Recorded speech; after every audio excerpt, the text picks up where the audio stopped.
निमसेट की तैयारी करने वाले छात्रों के लिए वह समय बहुत ही नज़दीक है जिसका उन्हें इंतज़ार था। जी हाँ, निमसेट एग्जामिनेशन 2023 का डेट अनाउंस हो चुका है। तो इसके पिछले वीडियो में हमने बात किया था कि निमसेट का एग्जामिनेशन 2023 में कब होगा। इस वीडियो में हम बात करेंगे कि 2023 में जो एग्जामिनेशन होने वाला है उसका टेस्ट पैटर्न कैसा होगा, यानी उसमें किस तरह के मार्क्स डिस्ट्रीब्यूशन है, क्या कोई फेरबदल पहले के सिलेबस में किया गया है या वही है। तो चलिए आगे बढ़ते हैं और जानते हैं कि इसका टेस्ट पैटर्न किस तरह का होगा 2023 में। यह निमसेट के ऑफिशियल ब्रोश्योर का पेज है। 12 नंबर पे ये सारा इन्फॉर्मेशन आपका उसमें दिया हुआ है। अगर आप चाहें तो उसकी वेबसाइट पर इस पेज को डाउनलोड कर सकते हैं।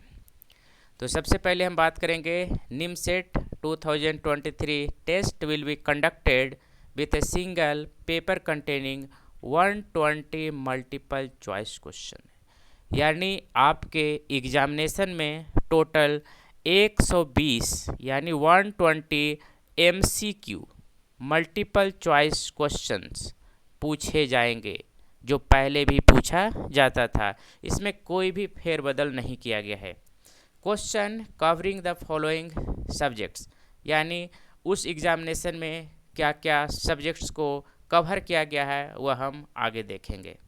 Multiple choice questions will be written in English language, यानी जो भी क्वेश्चंस पेपर में आपका लिखा हुआ होगा वह सारा क्या इंग्लिश लैंग्वेज में होगा ओनली, यानी केवल इंग्लिश लैंग्वेज में ही आपको क्वेश्चन मिलेगा।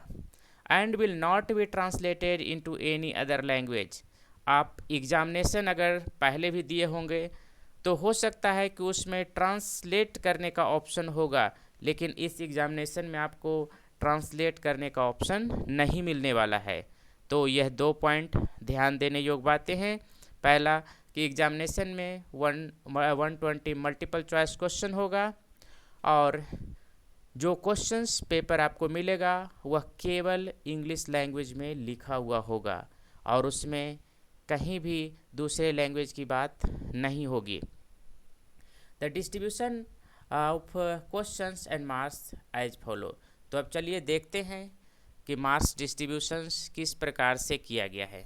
तो सबसे पहले हम लोग देखेंगे यहाँ पर 4 पेपर, यानी पहला है जो मैथमेटिक्स है, सेकंड है analytical ability and logical reasoning, और तीसरा कंप्यूटर अवेयरनेस, और चौथा जो है आप लोग का इंग्लिश लैंग्वेज, यानी 4 पेपर्स यहाँ पे मेंशन किया गया है। और सेकेंड पार्ट में बोला गया है, ये तो आपका सब्जेक्ट हो गया कि 4 सब्जेक्ट से क्वेश्चन आएंगे, और सेकेंड पार्ट में देखते हैं टोटल नंबर ऑफ क्वेश्चंस, यानी मैथमेटिक्स से टोटल 50 क्वेश्चन होगा, analytical ability and logical reasoning से 40 क्वेश्चन, कंप्यूटर अवेयरनेस से 20 क्वेश्चन और जनरल इंग्लिश से 10 क्वेश्चन। अब यहाँ पर आपको विशेष ध्यान देना है, अगर आप पिछला सिलेबस को देखे होंगे या स्टडी किए होंगे तो कंप्यूटर अवेयरनेस से पहले केवल 10 क्वेश्चन पूछा जाता था और इंग्लिश से 20 क्वेश्चन होता था। यहाँ पर यानी 2023 में यहाँ पर बदलाव कर दिया गया है। अब कंप्यूटर से आपका टोटल नंबर जब जो क्वेश्चंस होगा वह होगा आप लोग का कितना 20 क्वेश्चन होगा, यानी 20 क्वेश्चन कंप्यूटर अवेयरनेस से और 10 क्वेश्चन क्या होगा इंग्लिश से। तो यहाँ पर ये आपको चेंज कर दिया गया है, यानी जो पहले कंप्यूटर अवेयरनेस का टोटल नंबर ऑफ क्वेश्चन था वह इंग्लिश का हो गया, और जो इंग्लिश का टोटल नंबर ऑफ क्वेश्चन था वह कंप्यूटर अवेयरनेस के हो गया। तो यहाँ पर ये दोनों पॉइंट को विशेष ध्यान देना है, क्योंकि जो हाँ यहाँ पर कंप्यूटर के छात्रों के लिए अच्छी खबर है, क्योंकि वह 3 इयर्स कंप्यूटर ही पढ़ते हैं तो उनका यहाँ पर लाभ होने का चांसेस ज़्यादा होगा। अब चलते हैं marks awarded for the correct answer. तो ध्यान दीजिएगा, मार्क्स का जो डिस्ट्रीब्यूशन है या कहा जाए कि वेटेज, वह उससे आपके रिजल्ट पे काफ़ी इफ़ेक्ट हो सकता है। कुछ ऐसे छात्र होते हैं जो मैथमेटिक्स पे कम फोकस करते हैं, जबकि analytical ability and logical reasoning, computer awareness और जनरल इंग्लिश पे ज़्यादा फोकस करते हैं। तो उनके लिए विशेष ध्यान देने की बात है, क्योंकि अगर आप मैथमेटिक्स का एक क्वेश्चन को सोल्व करते हैं तो आपको 12 मार्क मिलेगा, 12 मार्क्स। और जबकि उसी क्वेश्चन को आप एक गलत होने पर 3 मार्क्स डिडक्ट होगा। या अभी डिडक्शन की बात हम नहीं करते हैं, अभी मार्क्स की बात करते हैं। तो यानी एक क्वेश्चन आप जब मैथमेटिक्स का करेक्ट कीजिएगा तो आपको यहाँ पर कितना मिलेगा, 12 मार्क मिलेगा। जबकि logical analytical ability and logical reasoning की बात करते हैं तो यहाँ पर कितना आप लोग का है, 6 मार्क्स, यानी 6 नंबर ही आपको मिलने वाला है, यानी उसका आधा। तो डबल टाइम किस पे देना है, मैथमेटिक्स पे देना है, क्योंकि एक करेक्ट होने पर 12 मार्क, और जबकि रीजनिंग में अगर आप एक क्वेश्चन को सही करते हैं तो केवल उसका आधा 6 मार्क्स ही मिलेगा।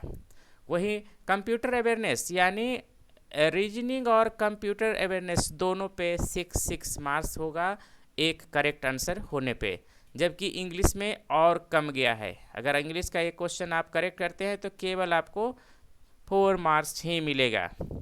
अब चूँकि इस एग्जामिनेशन पैटर्न में नेगेटिव मार्क्स को रखा गया है कि अगर आप गलत करते हैं तो आपका मार्क्स भी कटेगा।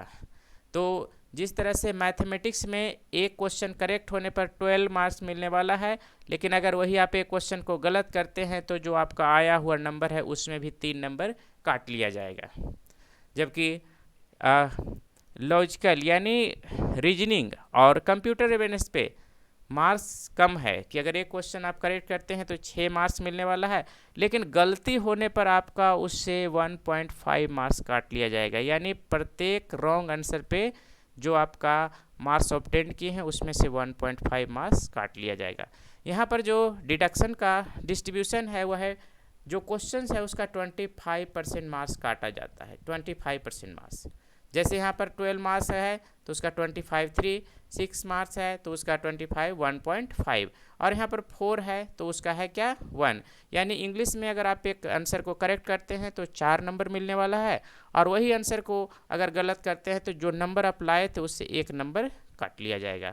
तो इस तरह से टोटल मार्क्स आप लोग का क्या होगा, 1000 होगा, यानी 4 पेपर में, जिसमें सबसे ज़्यादा आपका वेटेज है आपका 600 मार्क्स है मैथमेटिक्स से, 240 मार्क्स है आप लोग का रीजनिंग से, 120 मार्क्स आपका है कंप्यूटर अवेयरनेस से, और 40 मार्क्स है इंग्लिश से। तो ध्यान देंगे जो भी इस वर्ष एग्जामिनेशन देने वाले हैं वह कोशिश करें कि उन्हें जो क्वेश्चन आता है उसी का ही आंसर करें, क्योंकि नेगेटिव मार्क जो आप लोग का है वह आपके रैंकिंग को पीछे कर देगा। तो ध्यान दिए, आप लोग यहाँ पर अभी देखें कि किस तरह से इस बार मार्क्स डिस्ट्रीब्यूशन किया गया है और किस सब्जेक्ट से कितना नंबर का क्वेश्चन आ रहा है, और एक क्वेश्चन पे कितना मार्क्स मिलने वाला है, और गलत होने पर कितना मार्क्स डिडक्ट होगा। तो ध्यान रखिएगा कि डिडक्शन है जो 25% है आपका सब्जेक्ट के अनुसार। अगर 12 मार्क्स है तो 3 मार्क्स, अगर 6 मार्क्स ऑब्टेन कर रहे हैं तो उसमें 1.5।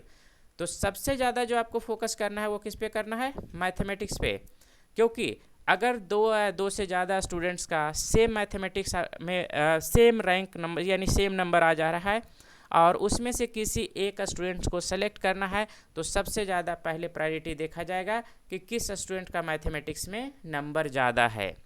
तो चलिए इस पार्ट्स पे तो हम नेक्स्ट में बात करेंगे कि जब दो से ज़्यादा स्टूडेंट्स का नंबर टाई होगा तो उसमें से एक स्टूडेंट सेलेक्ट करना होगा, तो वो किस आधार पर सिलेक्शन होगा, इसका भी क्राइटेरिया आपका ब्रोशर में दिया हुआ है, तो वह हम नेक्स्ट वीडियो में बात करेंगे।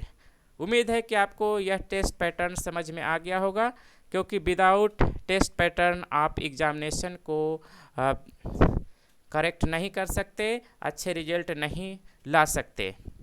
तो इस तरह से हम बार बार आपको वीडियो लेकर समझाते रहेंगे कि किस तरह का क्वेश्चन पूछा जाएगा, किस तरह का पैटर्न होगा, किस चैप्टर से कितना मार्क्स आएगा।